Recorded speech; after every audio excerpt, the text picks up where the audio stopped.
Okay, we're gonna go ahead and get started. Welcome everyone to the Jackson Hole Historical Society and Museum's Beers and Banter program.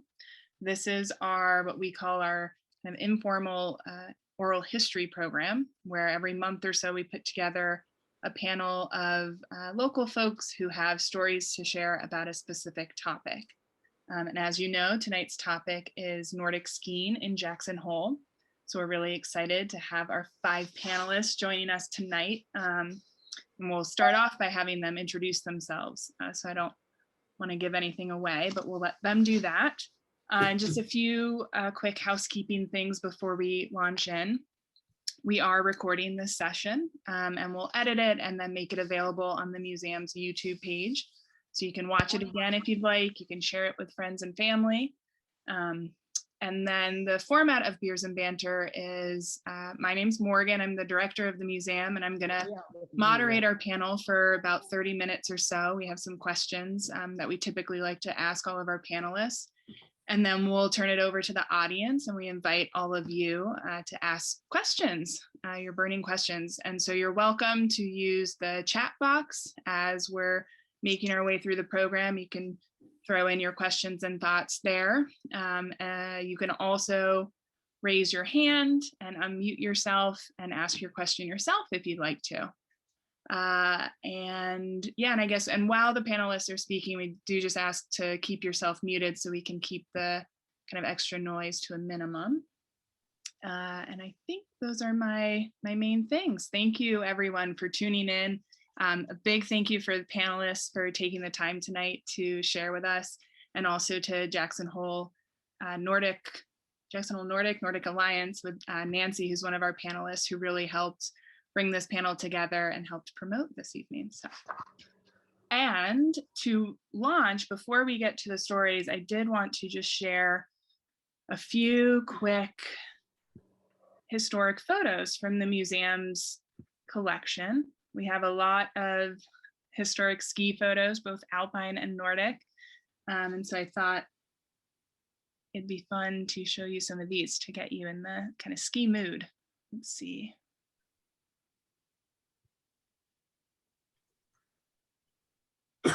I think I maybe have 10 photos and I'm just gonna scan through them to give you a sense of cross-country skiing in Jackson Hole over the years. And you're welcome to follow up with me, Morgan, at jacksonholehistory.org if you want to see these photos again or do some more research in our archive.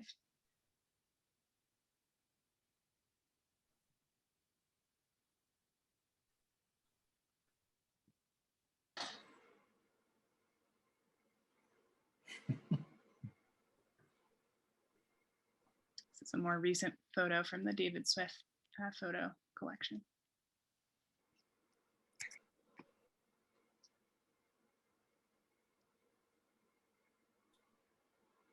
Okay, so now we'll get to the good part. And I'd like each panelist to introduce yourself and tell us who you are and when and why did you move to Jackson? Let's start with Pete. I see you're unmuted if you want to kick us off. Okay, well, I didn't have any choice moving to Jackson because I was born here. And I'm 76 years old, so I'm the oldest on the panel. And my father was born in Jackson, and my grandfather homesteaded. So I know a lot of the history about the old days in Jackson, and certainly willing to share this with you. Thanks, Pete. Martin, we'll go to you next. Well, I follow behind Pete. I'm 67, so he was ahead of me a little bit, but I'm in the same boat. I was born here, but my grandfather moved here about 1930, so not quite as long of a history as Pete, but it goes back a ways. Great. Nancy? I think I'm the newcomer, and I'm not sure I even belong with this austere group here, but I moved here in 2008. I was always a passionate skier and grew up in the Midwest, Nordic skiing along the golf courses and skiing on the Wisconsin border, and always had a dream of living in the mountains after living in the French Alps in my 20s. And I had an opportunity to move here after getting remarried. So I came here and was just incredibly impressed with this amazing Nordic community and all the beautiful places. So I started a website so I could find new places to go and ski and explore, and met all these amazing people. So again, I feel really honored. Thanks for joining us, Nancy. Bill? Well, thanks, Morgan.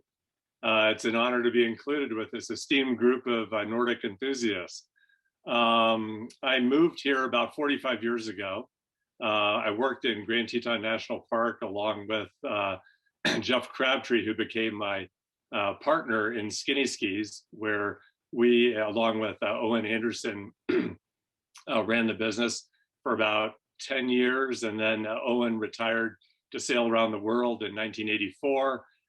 Jeff and I continued to operate the business. He retired a few years ago, and then I just followed him a couple years ago, but continued working part-time up till this last November. So maybe I can bring a little bit about the industry perspective to the panel this evening. Thanks again for putting this all together.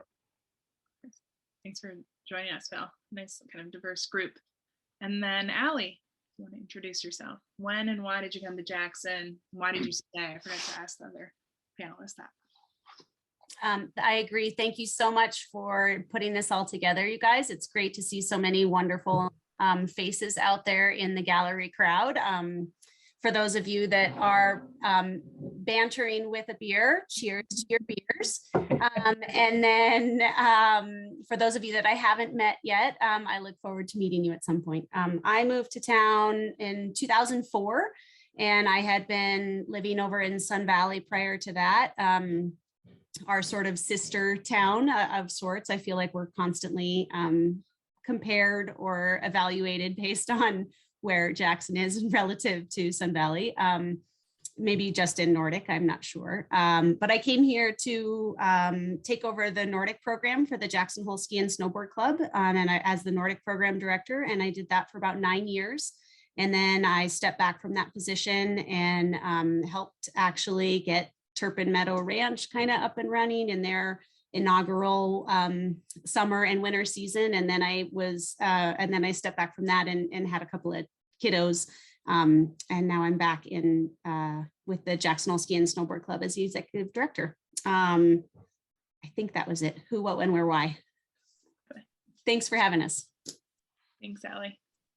Okay, we'll launch in. Some of you certainly touched on this, but this is a very straightforward question, and we know why we're all here, but when, where, and why did you first start skiing? I'm gonna switch it up and go to Phil first. I first began alpine skiing in California, where I grew up in the Sierras. I didn't grow up in the Sierras, but grew up in the Bay Area, but we would ski up in the Sierras as a kid. And then moved here permanently in the spring of, well, actually I moved here in '74 when I took a sabbatical from college for a semester, which became an entire year. And that's when I met Jeff Crabtree and Owen, and I got introduced into Nordic skiing. So that was, compared to Pete and Martin, that was a late start. But for many others, it might be an earlier start. But '74 was when I began Nordic skiing and have been enthralled with it ever since. And it was a joy to kind of operate in the business and be involved with it day to day, year round, basically. Okay, Martin, when and why did you start skiing, and where did that lead you? Well, when I must have been four years old, maybe 3 years old in our backyard, but then 4 years old, my dad put me on the rope tow at Snow King. So I started out alpine skiing as well. And it wasn't until 7th grade, there wasn't a program until then for Nordic skiing, racing anyway. Until then, when Ted Majors, my 7th grade science teacher, started coaching cross-country skiing. And I had a big decision to make. It was very big for that age. All my friends were going from 6th grade playing basketball on the courts in the playground, and I was mixed up with that, of course. And when Ted started this program, I had a big heart-to-heart with my dad about what should I do? And he said, well, do what you really want. Follow your heart is basically what he said. And I chose cross-country skiing, and it paid off. And the rest is history, basically. But it's been quite a ride, a lot of fun. Matter of fact, Pete was one of my coaches in high school, as well as a coach on the U.S. Biathlon team in my first Olympics in Innsbruck, Austria. That's right, Pete, isn't it? Yes, it is. Yeah. Thanks, Martin. I'm sure we'll want to hear a little bit more about your Olympic career. But Pete, do you want to go? Sure. Skiing. Where did that take you? I started skiing, I think, when I was 5 years old, and my uncle made me a pair of skis, little red skis with a strap that went over the toe of my overshoes, and I managed to break those skis. I know I was probably 5 or 6 years old, and my second pair of skis really were upgraded. They actually had cable bindings that I could use ski boots and skis, and those skis are now in the museum. So maybe you've seen them there. Don't eat that. No. Yeah. So they, my introduction to skiing was on a little tiny hill that was probably 6 or 8 vertical feet and maybe 30 feet from top to bottom, and behind my house. But then I graduated to going to snow skiing. My early days of skiing was primarily alpine skiing. And in those days, we had a great program in the schools where we could get out of school early in the afternoon on weekdays and go over to snow skiing and ski. And then on the weekends, it was just all day, Saturday and Sunday, going to snow skiing and just turning up the hill and having a great time. I didn't really get into Nordic skiing until I was in high school. And in high school, the guys were all expected to do every event. We had cross-country jumping and the 3 alpine events, downhill slalom and giant slalom. And so for the most part, we all did every event. So high school was my first introduction to cross-country skiing. And I'd like to go back in time a little bit. You know, this whole program tonight is about Nordic skiing. And when I got to thinking about it, the early days in Jackson Hole were primarily Nordic. And although there wasn't much, I'm not really aware of much in terms of cross-country ski racing, but early days in Jackson Hole ski jumping was a big, the primary competitions in the early days was actually ski jumping. And we had jumping hills on on Snow King. There's a ski jump over near Wilson on Heck of a Hill, if everybody knows where Heck of a Hill is, just south of Wilson. But anyway, my early days were a combination of 10 minutes, here we all go. of it.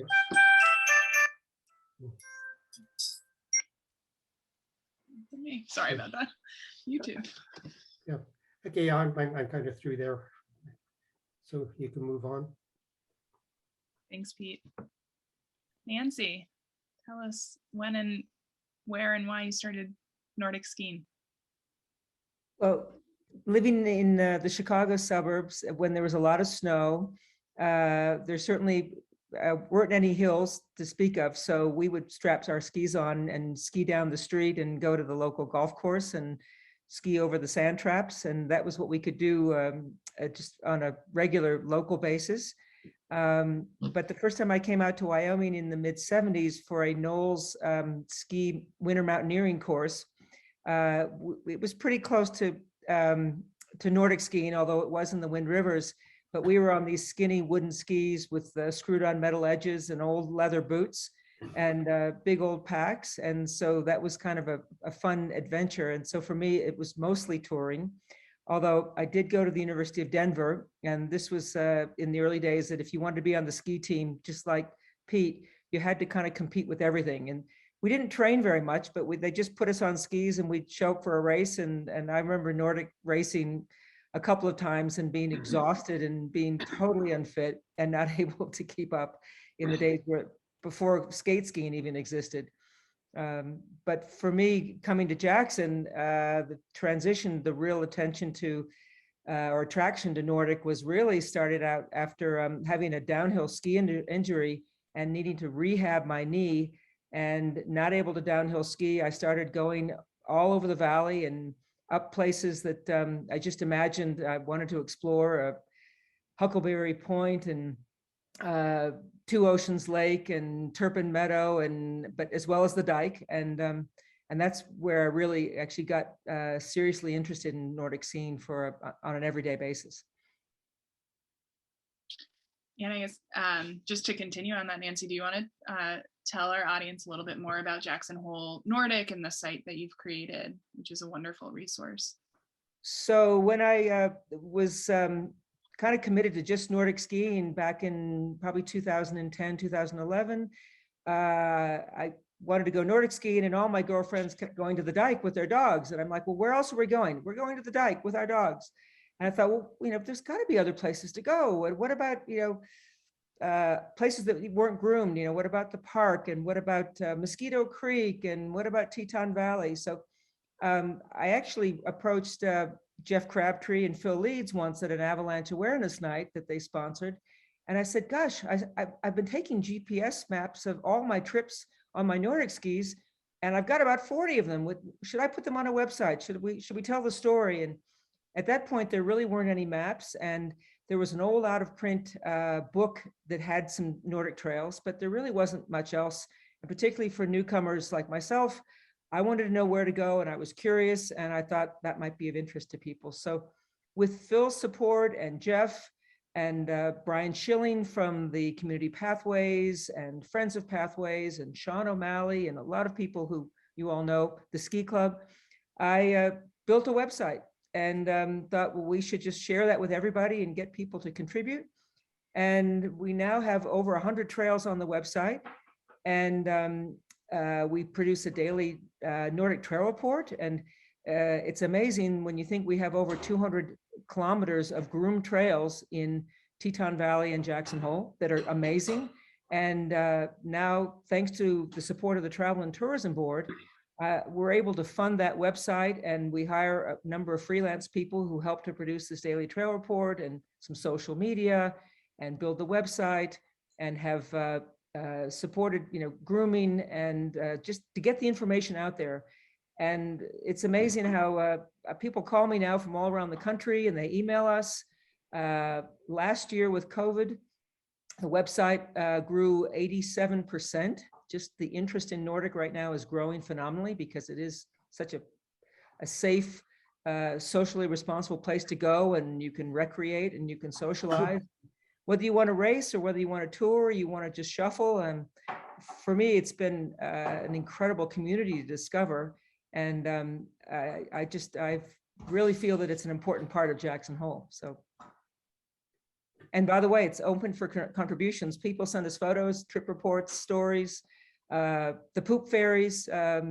And we love to just get behind all the really fun things that are going on with all aspects of using our winter trails. And whether, again, you're on Nordic skis or even a fat bike or snowshoe, yeah, there's so much to do in winter here that it just merits, sharing these stories. Thanks, Nancy. Allie, will you share with us when and where you started skiing? Yeah, happy to. I also started fairly young, like many of the other panelists. I think I was around 6, but I'm not really sure. My earliest memory of Nordic skiing is actually being woken up in the middle of the night from my parents and being told it's time to get dressed, we're going outside. And I was like, okay, it's midnight, sure. And we lived on an island along the Aleutian chain called Adak. My family was a civilian family out there. My dad's a biologist. My mom was a high school math teacher. And so my parents loved the outdoors, and they thought it was a great idea to wake their 2 daughters up when they were little and get us outside in the middle of the night when it was a full moon and strap on our skis, and we would go skiing. So that's sort of where I fell in love with skiing. And I never did anything really much there. I lived on the island until I was about 9. There's no trees on the island, so we were skiing over tundra and across sand dunes, and nothing adventurous and not a whole lot of hills, but it was great to be out in the middle of the night and playing that way. And then after that, I moved to Fairbanks, Alaska. And again, from there, I continued to sort of just participate on a very fun, focused level. And I would constantly be, off-piste adventuring through the trees with all of my friends all through middle school. And then it wasn't until I got into, when I was a freshman in high school, that I really figured out that racing was fun. And I started racing pretty competitively and skied well through high school and college. And that was fantastic for me.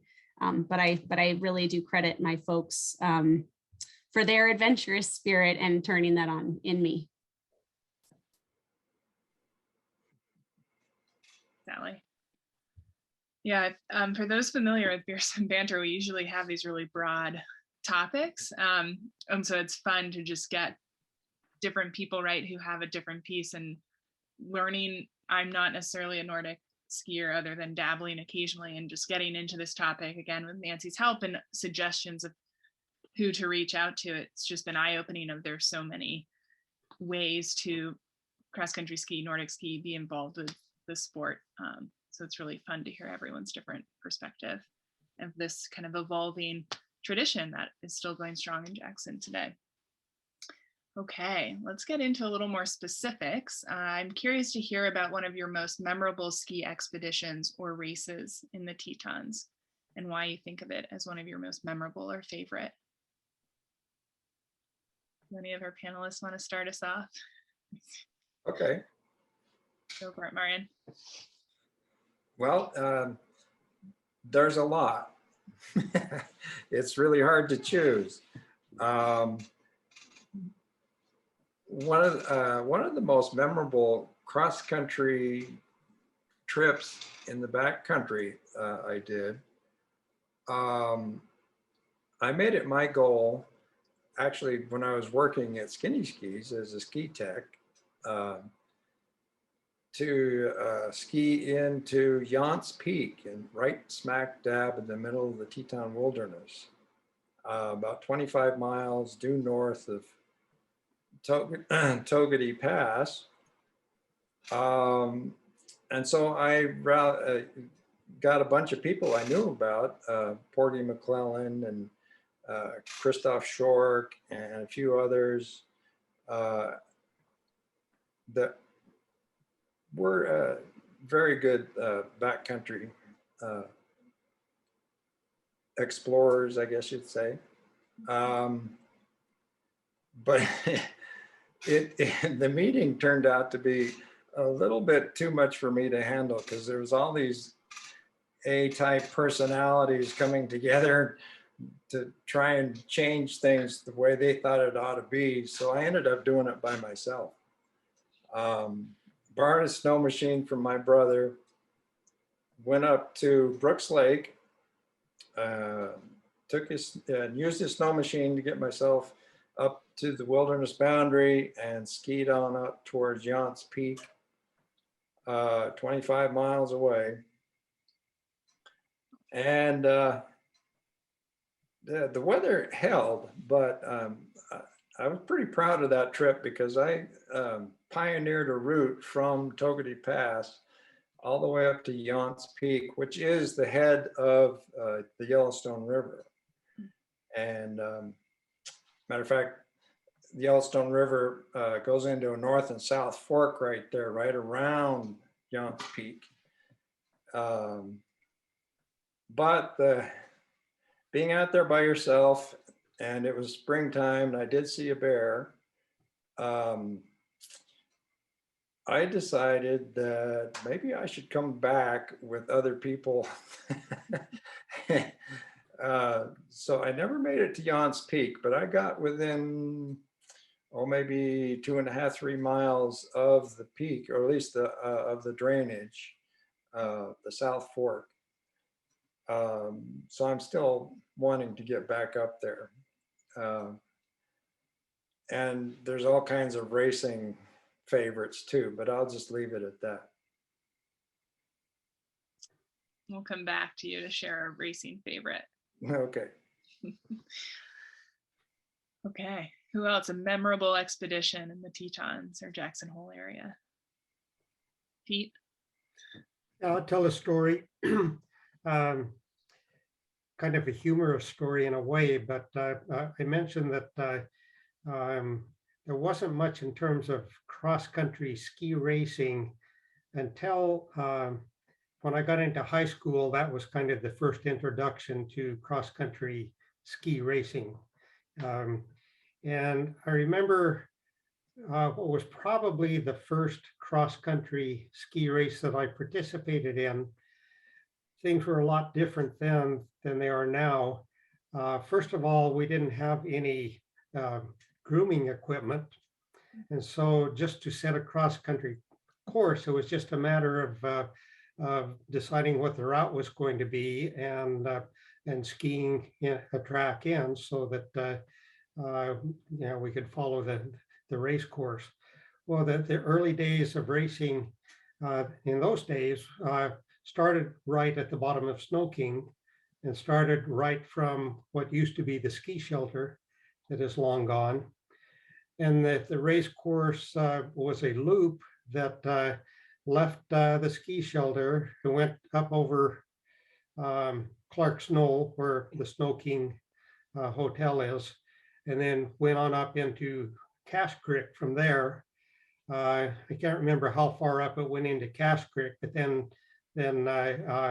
it turned and came back down. Well, where the course turned, it involved negotiating a beaver dam. And so part of the race involved balancing and getting across the beaver dam to get to the other side to come back down. And I remember one of the kids that was in the race fell into the beaver dam in the middle of what was probably about a 5-kilometer cross-country race. Well, turned out that I won that race.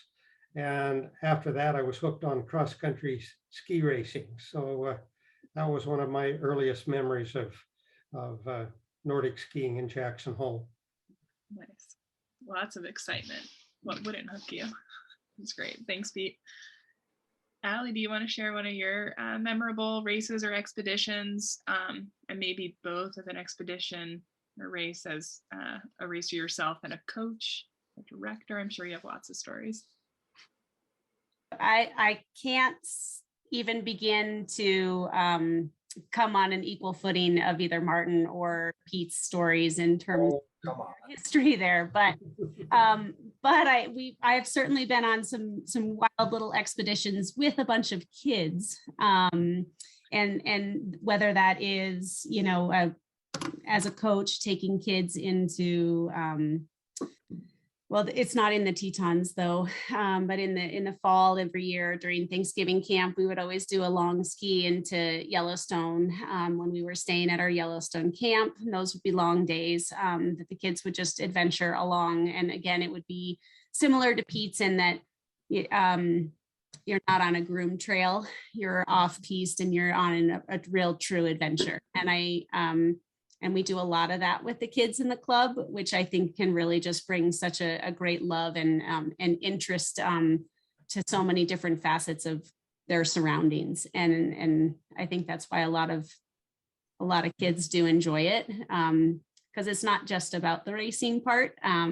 It can be about so much more, especially when you're little. And then my most epic race as a racer. Probably skiing in my first year actually competing as a ski racer, as a cross country ski racer growing up. Even though my parents started me young, I wasn't from a skiing family, so they weren't familiar with the whole process of ski racing. They didn't understand why I needed a license for this or a registration for that, or it seemed very it seemed like a lot. And so the first year I qualified for a junior national competition, and they said, no, I don't think you need to go to that. You can go to something else. And so I went to this thing called Arctic Winter Games instead. And it was basically between Alaska and Western Canada kind of coming together, Yukon territories. And that was my most epic racing days for sure, just because it was the first time I really traveled when I was little. I was only 14 and I was away from my family and ski racing, and not everybody, everybody just was different. And it just was really a great adventure. It's not that epic compared to skiing 25 miles in a day to try to get to a peak, but it was fantastic for me and really turned on a love of the sport. So. Yeah, it seems like most sports in Jackson Hole, at least, you have to, or in Wyoming, travel quite a bit, right, to compete. It seems like Nordic skiing is perhaps even more extreme than wherever you are. You're probably traveling pretty far and exploring new places. Very cool. Thank you. Let's see, who has an answer? Nancy, is your favorite place to ski still the dike? More memorable or favorite spot? I rarely go there. I think within the Tetons, one of my memorable places is to go and ski from Coulter Bay out on frozen Jackson Lake and do what somebody nicknamed, I think it was a Sierra Club person who first took me there, island hopping on Jackson Lake. And once it's frozen, and you're pretty confident it's frozen because you can see the ice fishermen way out in the middle of the lake on their snowmobiles.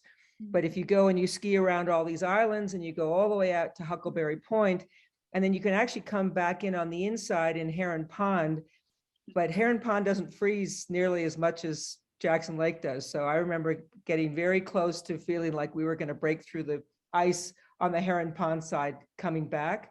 But that is, I think, just one of those epic places that we can ski here with stunning views of the Tetons. And you really could be in Alaska, you could be anywhere. It's just a favorite one. But one thing I would love to ask is I would love to hear more about the background from both Pete and Martin and their Olympic days, because I don't know that much about it, but I believe you both were in the Olympics, and I think you're both Hall of Famers recognized by the Jackson Hole Ski and Snowboard Club. So that, to me, how you grew up and how you made it to the Olympics, I think is a really important story we don't want to miss tonight. Okay, I guess I'll start on that. as I mentioned earlier, competition in high school, for me anyway, was every event. And I went on to college at the University of Utah, and there competed in all 4 events in college. That's downhill, slalom, jumping, and cross country. And my best event was cross country. And I did well in college. But then after I got out of college, I went, I kind of switched sports and took up biathlon, which is a combination of cross country skiing and rifle shooting. And I was able to do well in that. I made the Olympic team in 1972, and did well in the Olympics. I got 14th place in the 20-kilometer event, and I was on the USA team that got 6th place in the team relay. Then after I retired from racing, after the 72 Olympics, for the next 4 years, I became the coach for the US biathlon team. And as Martin mentioned, I was his coach because he was in his racing years. And I was the Olympic coach that Martin was on the team in Innsbruck in 1976. So that completed my career in the sport of biathlon.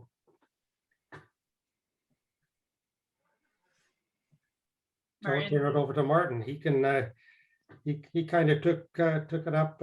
I'll introduce Martin for him since he's Martin was on 3 Olympic teams, and as I recall, I think he has 7 national championship titles in the sport of biathlon. So I just took the words out of his mouth. So Martin, you can tell us more. Well, I think we ought to go to Phil, see what his memorable expedition or racing memories are. Well, thanks, Martin. They pale in comparison to some of yours, but in one that stands out was in May actually, in 1979. About 5 other guys and myself started at the top of Teton Pass and did a traverse of the Tetons heading north. And this was back in 1979. It was free heels. It wasn't AT skis. So I think fiberglass skis were just kind of new at that point. I think everybody was utilizing them, primarily Fishers, maybe Europa 99s, things like that, free heel boots. But we ascended Glory and continued north and spent the first night at Marion Lake, up Granite, and then continued north from there. But some of the people that were on that trip, before I continue, Owen Anderson, I'm sure a lot of you know, Jeff Crabtree, a fellow Greg Lawley, who lived here for a number of years and moved to McCall, Idaho, I think. Vic Haynes might be a name that you guys recollect. He was the Fisher rep back in the mid to late 70s. And then somebody we're all fond of, Peter Kurt, Inger Kurt's son, who passed away a number of years ago, but he joined us as well. So anyway, a number of us started at the top of the pass heading north, and from there we continued to kind of the Sunset Lake area and Hurricane Pass in that vicinity. And then a couple of us skied out of Cascade Canyon to go back to work on day 3 or 4. And Peter Kurt ascended that Cascade Canyon, came up and joined everybody on AT skis. And that was kind of even though AT skis have been around for a long time, that seems so unusual, really, because telemark skiing was so kind of in vogue, I guess, at that point. And AT skis were really something left to the Canadians and Europeans. So, but Peter had spent a lot of time there, and I know in terms of Jackson Hole skiing, as far as I can recollect, he kind of was one of the first to really kind of promote AT skiing and took people on tours. But that was a really fun trip. Jeff and Owen and Greg continued skiing north along with Peter and finished just south of Yellowstone a couple days later. So, but that was a terrific trip. We were really fortunate to have great weather the whole time. I remember the wax kit that we all shared weighed about 25 pounds because nobody had climbing skins.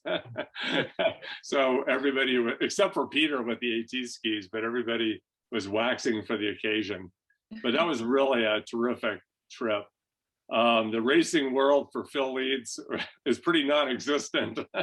I'd say the most memorable was really just a couple of years ago with my daughter Ellery, who under the tutelage of Allie grew up and raced here in Jackson Hole and skied for the University of Vermont. But she and I skied the Boulder Mountain Tour together a couple of years ago, and she stayed with me to escort me the whole time. And that was really the most memorable race I've ever participated in. Did you tie a bungee onto her so you could I wish I had. After that, Martin, she, I'm working my tail off just to kind of do a reasonable finish. And at the end of that race, she told me, she goes, that would be a really fun race to actually race. And she was just skiing along, and here I am working my tail off. Anyway, that was a lot of fun, and it was so nice of her to kind of hang with the old man. Thanks, Bill. I'm going to pop into some of our audience questions. One quick follow-up question for Pete. Your first race you were describing with the Beaver Dam, was that a Jackson Hole ski and snowboard or ski club race? You remember? Yes, I'd say it probably was, although I'm not sure. It was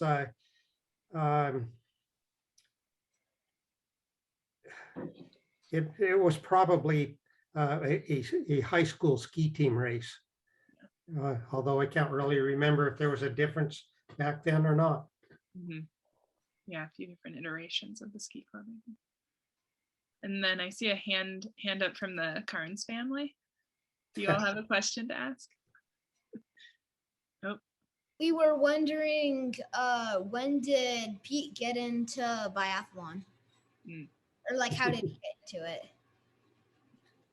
Okay, that's an easy question because when I was in college, I was racing,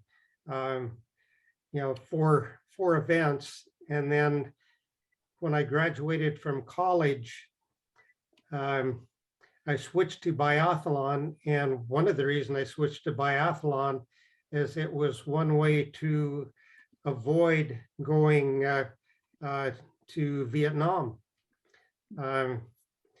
The U.S. Army had a training center for competing and racing in the sport of biathlon, and that was in Anchorage, Alaska.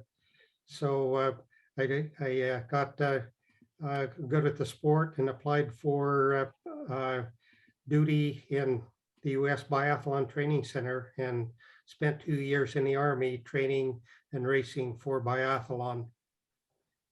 Might also add that it was about that time that the Jackson Hole Ski Club really got involved in supporting and promoting biathlon. And for a number of years, Jackson produced a whole line of Olympians and World Championship team members and a lot of the top biathletes in the U.S. And I would like to see that be added back into the program back in the Jackson Hole Ski Club. Yeah, are there opportunities still around Jackson Hole to get involved with biathlon, or? What was that? I'm Yeah. curious, and this for everyone, and also looking at Allie, if there are opportunities for people to get involved, kids to get involved with biathlon still today in Jackson Hole. The closest real official range actually is over in West Yellowstone, but every year within our younger Nordic programs, we do little BB gun biathlon. So we sort of still try to pay a little bit of tribute to the fact that we have great biathlon routes. The maintenance of, this sounds kind of lame, I'm willing to say that out loud, but the maintenance of keeping up a range well and doing it correctly these days is sort of beyond the financial scope of what the club can handle currently. That doesn't mean it's not something that could come back. It just, it takes a lot to actually maintain the range and to do it correctly. You know, back in the day when everybody did it here, things were a little bit looser, and it was, I don't know that the landowners always felt like it was cleaned up as well as it could have been. And I think that that's a real big piece of it in terms of maintenance of biathlon. So Let me just throw something in here that Jackson had a really strong biathlon program, and we used the Trail Creek Ranch facilities to have biathlon races. Well, the owners of the ranch didn't like especially the high-powered rifles that we were using in those days for biathlon races. They thought that it was dangerous having shooting going on there with high-powered rifles. Well, then so they asked the ski club to discontinue having biathlon races there. Since that time, biathlon has evolved to where it is now either 22 caliber or even pellet guns. And I think that creates an opportunity that maybe biathlon could be added back to so that it could take place at Trail Creek. yeah, I think you're right. And I think also location always, right? You know, all the best ranges have great hillsides behind them. So just in terms of safety issues and safety concerns. And so, you know, finding that perfect spot is key.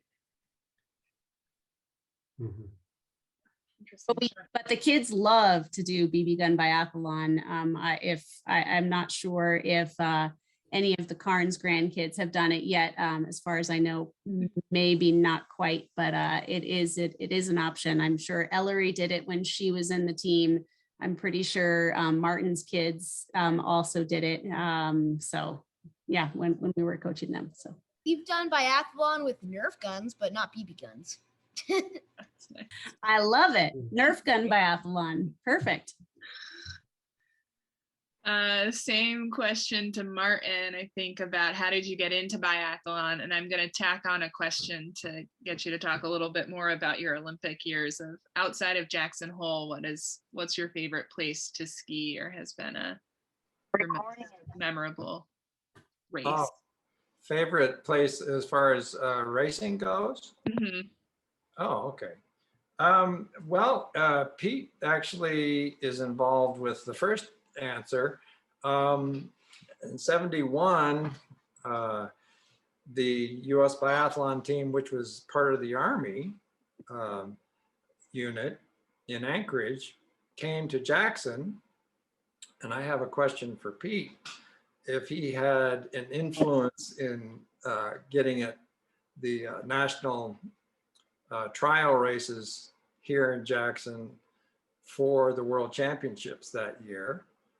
I've always wondered that. So, but I was in high school, just a mere freshman in high school in 71. And so, because this national team was having their trials at Trail Creek, the ski team was able to go out there and ski with those guys, and also be forerunners for the races. So we thought we were pretty hot stuff to go out there and ski with these guys. And that prompted, I know my dad was influenced by it, and he was part of the group that got the club going, the biathlon club in the high school. One thing, just as an example, what they did was they got the high school to put an indoor shooting range in the basement of the old high school. And it had a sand trap and a slanted metal backstop. And it was 22s only, of course, indoor shooting. And by 73, which was my senior year, Rusty Scott and I were both on the high school team. We went out to Lake Placid for the trials for the first junior biathlon team, US biathlon team. We both qualified and raced in the World Championships there as juniors. And Pete was there. He was very influential in keeping these two snot-nosed kids out of trouble. And that was the start of my biathlon racing career. And I think from that time until the end of my career, I think I only took 2 years off and skied for the University of Wyoming instead of racing biathlon. And what was the other question? The other, outside of Jackson Hole, where has been your favorite place to race or compete? Oh boy. Any place where you could step out the door and go skiing. And there was a lot of them. Untitled, Anterselva, Italy, which is South Tyrol, northern Italy, right on the Austrian border. Gorgeous. It's a small valley, mountain valley, high peaks all around. And we stayed in this really nice hostel, of course, or hotel. And it was just simply that. You step out the door and had Tetons surrounding you on both sides. And you didn't have to jump in a vehicle to go skiing. You just walk over to the tracks and put your skis on. That's really fun. And Ruhpolding, Germany was also a very nice place to ski and race. Very good tracks, well organized, and of course you could also jump on the tracks. Europe is great in that respect. You can jump on tracks at a town where you are, ski to the next town, have a cup of tea. Some people have beer, of course, and lunch, and then you ski back to your hostel. Things like that. That was great fun.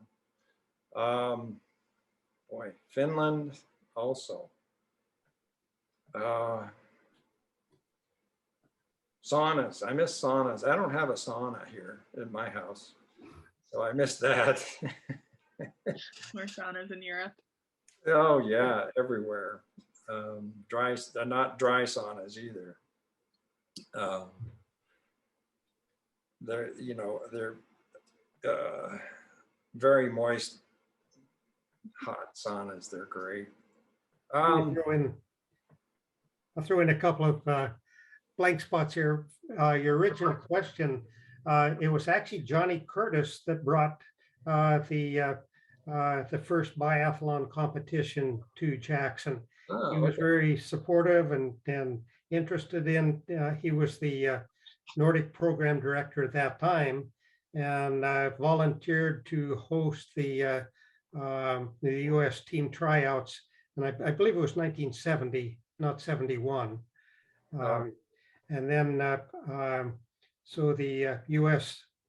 Biathlon championships, which were also the national championships and team tryouts in 1970. And then again in 1972, the Olympic tryouts were in Jackson, as well as the national championships. And Johnny Curtis was ski club coach at that time, and so he brought the event to Jackson. Another thing that you mentioned, the first ever junior national biathlon championships, Martin won, and that was in Lake Placid, New York. Rusty Scott was second, and I believe Mike Petra was third. So Jackson went to that first national championship and took the top 3 places. Then Martin and Rusty went on to compete in the World Championships in Minsk, Russia, and did very well there. That they in the team relay, they got 6th place in that race. So Martin was off to a good start, and followed close by Rusty Scott. Thanks, Pete. Mm-hmm. So I'm going to invite folks from the audience, if you have questions. We've covered about an hour. So if you want to stay on, hopefully our panelists will stay on for a few extra minutes to answer some additional questions, but throw in a question or two into the chat or raise your hand if you want to ask. And I think I'll ask one, while people are thinking about that, I'll ask one more of my questions about what are some of the major changes you've experienced or seen over time in the sport? How has gear, technology, users, athletes changed? And kind of just what are those big things that have really impacted the trajectory of Nordic skiing, of cross-country skiing? Phil, maybe if you want to share a little bit about your experience in the industry and in retail and with skinny skis, it'd be great to hear more about that.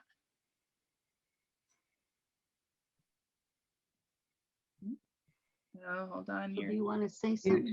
Oh, yeah, she'll ask me. There we go. Sorry about that. The first thing that comes to mind really is the introduction of skate skiing. I think that provided a great kind of shot in the arm, so to speak, for not only racing, but for fitness skiing and the whole industry. And that I'm sure most people are familiar with Bill Koch and some of the other kind of notable international ski racers in the mid to late 70s.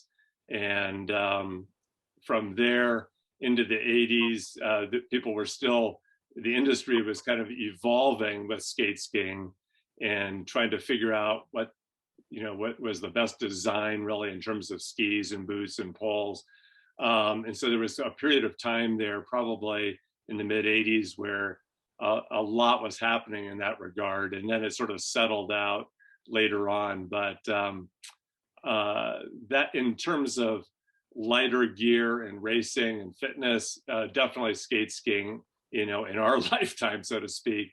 And then more recently, it's sort of outside the what we're discussing this evening, but I think AT skiing and what we've seen in the backcountry in just the last maybe 10 to 20 years has been pretty remarkable too, from an industry standpoint. So you have both ends of the spectrum, really. I think skate skiing on one end, and then the advances being made with AT or run and A skiing just in the last few years as well. So I would love to jump in there too, and add to that. I would say the other big piece that I've seen since I've been around Nordic skiing is evolution sort of the racing formats. Back in my era, which is not as long as some of the panelists' era, but at the same time, it's still it was, you disappeared into the woods and then you came back and somebody won and somebody didn't. Nowadays, the courses and the formats are more focused, and it allows for greater spectating, and it allows for more interaction between all of the racers.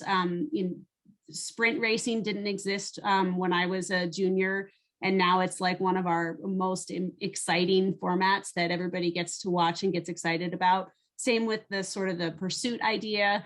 There's lots of different race formats that have really changed a lot. And I think that has allowed a greater audience to come to Nordic skiing that didn't exist before. Otherwise before it was, well, my family's in it, so I'm here to support them, even if I don't get to see much of them. And now it's much more spectator friendly. I might just add one other thing I've noticed even here in Jackson Hole in the last 10, 12 years, and I think this has been a longer term trend, is the improvement in grooming. When I look at the new machines, I was just actually skiing at Trail Creek today in a skate ski clinic. They have a brand new cat, there's a new cat in the park. There's a new cat up at Turpin Meadow. There's last year, Teton Pines replaced their snow cat.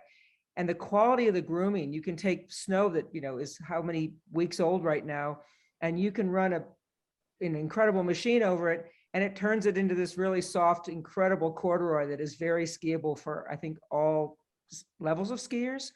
So, and I think that by extending the grooming for certain places and still leaving, natural for people who want to go backcountry, but you can go places and people are attracted to go to these beautifully groomed trails, which I think just helps with accessibility and inclusion for more people to get out and experience a trail in winter.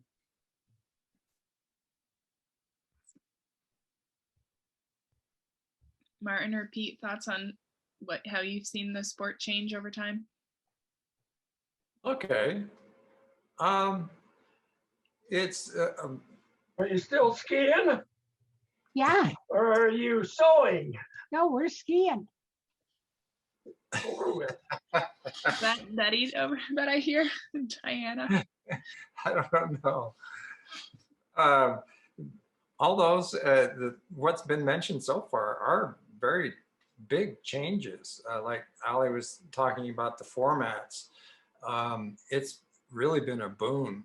The sprint races, the pursuits, and the overall exposure of the race itself. Here's an example of how it's changed. One of the first times I was in Europe, I was just walking by the dining area where we were staying, and there was a television set, and they were watching a cross-country race, which was bizarre for an American to see, because you don't see that. They had a camera every kilometer of the race, so they could keep up with their favorite racers. And that wouldn't happen here in the US, of course, but the first example of exposing it more that I saw here in the US was at Soldier Hollow. You can stand at the stadium and see almost the whole race from the stadium. And that is a big, big change. That made it more friendly to the people who can't get out on the track, or even if you could, you can't see the whole race. And of course, equipment. But there's one thing that I found very interesting following some of the biathlon website. They were talking to different athletes, a lot of Europeans and people from other countries that are involved with cross-country racing. And they were talking to some biathletes, and one of the young ladies they were talking to, who was one of the top this past year, or even this year, I think it was asked the question, what do you think about bringing back classic style cross-country racing for biathlon? And she said, oh, I love classic. I think it would be wonderful. So here is this top racer going back to the old style, the old classic style, or adding the classic style. It's not old, it's still with us, in the modern format racing. I think that's a great idea. There's room to evolve and return. It's cool. Yeah. Full circle. Yeah. I see a hand. I think Diana and Betty have a story to share. Just wanted to tell you a fun story.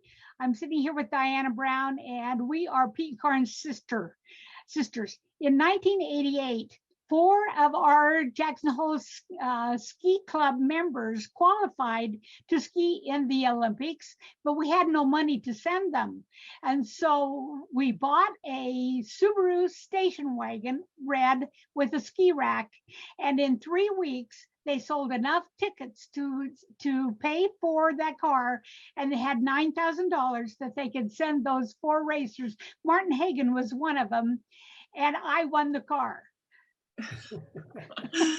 That's amazing. Thanks, Betty. Betty, do you still have the car? No, yeah, I drove it 5 years though, and there were people that waved at me that knew the car, but they didn't know me. Incredible community effort to get them to the Olympics. That's it was awesome. really fun.